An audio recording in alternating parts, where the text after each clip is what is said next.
Assalamualaikum warahmatullahi wabarakatuh. Mari kita teruskan untuk PPKN-nya kelas 11 tentang perkembangan pelaksanaan demokrasi Pancasila. Mulai lagi, perkembangan pelaksanaan demokrasi Pancasila. Hakikat demokrasi Pancasila. Demokrasi Pancasila adalah suatu paham demokrasi yang berdasarkan nilai-nilai yang terkandung di dalam ideologi Pancasila. Ini hakikat demokrasi Pancasila. Jadi suatu paham demokrasi yang berlandaskan pada nilai-nilai yang terkandung di dalam ideologi Pancasila. Demokrasi Pancasila yang menitik beratkan pada musyawarah untuk mencapai mufakat atau kesepakatan dengan berpaham kekeluargaan dan kegotong royongan, sehingga memiliki ciri-ciri khas tersendiri. Jadi demokrasi Pancasila ini punya ciri-ciri tersendiri. Yang pertama, bersifat kekeluargaan dan kegotong royongan yang bernafaskan ketuhanan yang Maha Esa. Yang pertama, jadi sifatnya itu kekeluargaan serta kegotong royongan. Yang kedua, menghargai hak asasi manusia dan menjamin adanya hak-hak minoritas. Jadi menghargai tentang hak asasi manusia dan adanya jaminan hak-hak minoritas. Yang ketiga, pengambilan keputusan berdasarkan musyawarah untuk mufakat. Artinya apabila ada sebuah kesepakatan, ini dasarnya adalah musyawarah pengambilan keputusan. Yang keempat, di dalam demokrasi Pancasila harus bersendikan hukum. Nih, rakyatlah.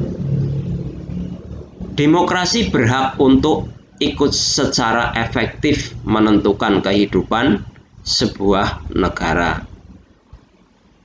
Jadi di dalam demokrasi Pancasila ini harus bersendikan hukum. Rakyatlah yang bermusyawarah. Demokrasi berhak untuk ikut secara efektif untuk menentukan kehidupan suatu negara. Untuk itu, kita harus mengenal prinsip-prinsip di dalam demokrasi Pancasila. Prinsip dalam demokrasi Pancasila antara lain mengutamakan kedaulatan rakyat.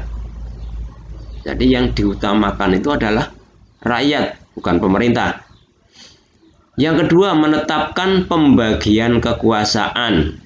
Yang kalau di Indonesia itu ada kekuasaan legislatif, yaitu membuat undang-undang, aturan, kekuasaan eksekutif sebagai pelaksana atau yang melaksanakan undang-undang, dan kekuasaan yudikatif, kekuasaan tentang pengadilan.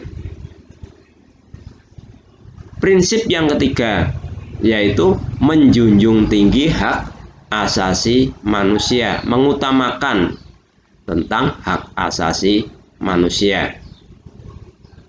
Yang keempat, menerapkan konsep negara hukum. Jadi segala sesuatunya ini harus berdasarkan hukum. Yang kelima, peradilan yang merdeka dan tidak memihak. Adil, jadi tidak memihak salah satu golongan. Selanjutnya, yang keenam, yaitu berketuhanan yang Maha Esa. Karena bangsa Indonesia itu adalah bangsa yang memiliki Tuhan atau berketuhanan yang Maha Esa. Yang selanjutnya menjamin otonomi daerah, artinya itu masing-masing daerah bisa untuk melaksanakan atau mengatur daerahnya sendiri-sendiri. Selanjutnya didukung kecerdasan, kemudian berkeadilan sosial, selanjutnya kesejahteraan rakyat. Jadi segala sesuatunya ini diperuntukkan untuk rakyat. Kemudian di dalam pelaksanaan demokrasi di Indonesia, demokrasi Indonesia ini di dalam pelaksanaannya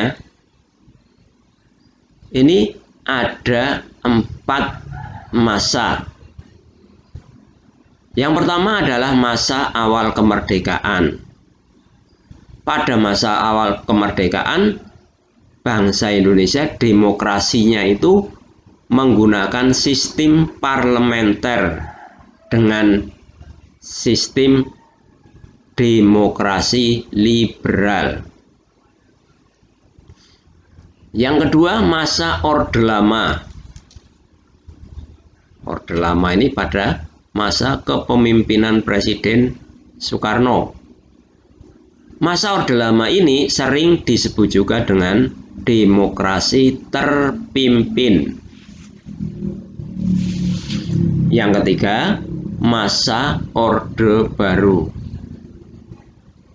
Demokrasi Pancasila ini sesuai dengan pembukaan Undang-Undang Dasar 45. Dari masa Orde Baru ini, demokrasi Pancasila ini sesuai dengan apa yang tertera di dalam pembukaan Undang-Undang Dasar 45. Dan yang keempat, yaitu masa reformasi. Masa reformasi ini demokrasi Pancasila sesuai dengan pembukaan Undang-Undang Dasar 45 hingga saat sekarang ini. Itu